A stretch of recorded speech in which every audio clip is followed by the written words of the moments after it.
Hey hi guys, இன்றைக்கி மார்கழி 2ஆம் நாள்.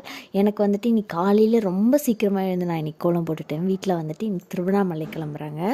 அதனால் வந்துட்டு சாப்பாடு பிரசாதம்லாம் கொடுக்க சமையல் செஞ்சதுனால வந்துட்டு இன்றைக்கி காலையிலே எழுந்துட்டோம். சரின்னு சொல்லிட்டு எங்கள் அம்மா ஃப்ரெண்டெல்லாம் வந்துட்டு இன்றைக்கி காலையிலே புளி சாதம், கேசரி எல்லாம் சூப்பராக தட்டப்புடலாம் செஞ்சுட்டாங்க.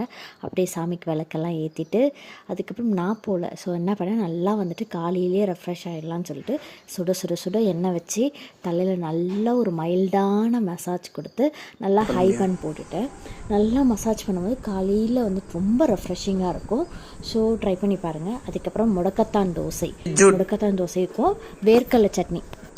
இந்த சில் கிளைமேட்டுக்கு சளிக்குமே வந்துட்டு முடக்கத்தான் தோசை செம்மையாக இருக்கும். அப்படியே தம்பிக்கு வந்துட்டு முடக்கத்தான் தோசையோட இது வேர்க்கடலை சட்னி வச்சு கொடுத்துட்டு எங்கள் மம்மி சூப்பராக ரெடி ஆகிட்டாங்க. அப்படியே தம்பியும் வெளில போகிறதுனால அவனும் செம்மையாக ரெடி ஆகி வந்தான். அப்படியே கொடுத்துட்டு பாய்.